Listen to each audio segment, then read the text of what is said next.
সুপ্রিয় দর্শক, আসসালামু আলাইকুম। ইগল এগ্রোর আরও একটি পর্বে আপনাদের সবাইকে স্বাগতম। দর্শক, ইগল এগ্রো থেকে আপনাদের সাথে আছে আমি রনি। ইগল এগ্রো এখন মেহেরপুর জেলাতে, এই যে দেখুন আমাদের ইগল এগ্রো প্রজেক্টের কাজ চলতেছে মেহেরপুর জেলার ইগল এগ্রো প্রজেক্টে। এই দেখুন দর্শক, বাঁশ কাটার কার্যক্রম মাত্র শেষ হয়েছে। এখানে মূলত 80 পিস মতো বাঁশ আছে এবং এটা কাটছে 5টা লেবারে। এই যে বাঁশগুলো দেখা যাচ্ছে। এইখানে প্রায় 20% মতো জমি আছে। আমরা এখানে 10% মতো আপাতত ঘিরবো। দর্শকরা একটু দেখাও, যত দূর বাঁশ ফেলা আছে এত দূর আমরা ঘিরবো। এটা মূলত পলি হাউস হবে। ইগল এগ্রো এখন থেকে যেগুলো করবে সব পলি হাউস।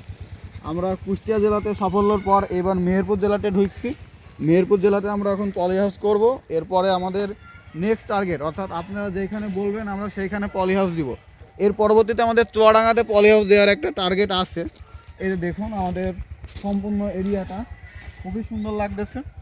তো আপনারা যারা কোকোপিটের চারা পাচ্ছেন তারা আমাদের সাথে যোগাযোগ করলে আমরা আপনাদের 100% অরিজিনাল কোকোপিটের চারা দিতে পারবো। আমাদের লোকেশন হইতেছে মেহেরপুর জেলা, গাংনী উপজেলা এবং হেমাদপুর গ্রাম। হেমাদপুরে আসলে আপনারা আমাদের যে শেডের কার্যক্রম চলতেছে এটা আপনারা দেখতে পারবেন। এই যে দেখুন আমাদের শেডের কার্যক্রম চলতেছে। এই যে মানে আমরা খুবই পরিপাটি হয়ে কার্যক্রম করতেছি। আর আপনারা যারা ইগল এগ্রো সম্পর্কে জানেন যে ইগল এগ্রোর চারা সবসময় গুণগত মান সবদিকে ভালো। আর পলি হাউসের চারা ছাড়া কখনো গুণগত মান 100% করা সম্ভব না। তাই আমরা পলি হাউস করতেছি। এই যে দেখুন পলি হাউসের কার্যক্রম চলতেছে। এই যে এই সাইডে আসো, এইগুলো মূলত যে লম্বালম্বি যে বাঁশগুলো দেয় সেই বাঁশ। আর এই যে এইদিকে পায়ের এবং গরুর জন্য ছোটা ছোটা বাঁশ আমরা রেখে দিয়েছি। এই যে দেখুন দর্শক, খুবই সুন্দর মানের বাঁশ।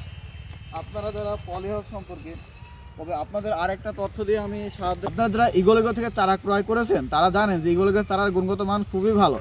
আর যারা ইগল এগ্রো থেকে এখনও চারা ক্রয় করেননি তারা ইগল এগ্রোর চারা একবার নিলে বুঝতে পারবেন যে ইগল এগ্রোর চারার মান কত ভালো। এই যে দেখুন আমাদের যে বাঁশগুলো এখানে পড়ে আছে, এই বাঁশগুলি মূলত আমরা সাইজ অনুযায়ী কাটবো। আসলে আমাদের শেডটা আপাতত 10% মতো হবে। এর আগেও আমি আপনাদের বলেছি যে 10% শেড, আমাদের 10% শেডে আমাদের কত টাকা মতো আমরা আইডিয়া করতেছি।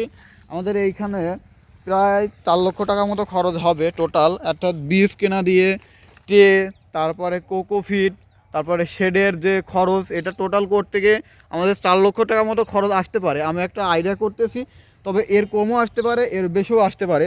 তো আপনাদের বাসা যদি মেহেরপুর, চুয়াডাঙ্গা বা কুষ্টিয়া জেলাতে হয় তাহলে আপনারা অবশ্যই আসবেন, আমাদের শেডটা নিজের হাতে দেখবেন, দেখে আমাদের শেডের পরিবেশ কেমন এটা আমাদের জানাবেন। তো দর্শক, আজকের ভিডিও এই পর্যন্তই। সবাই ভালো থাকবেন, সুস্থ থাকবেন।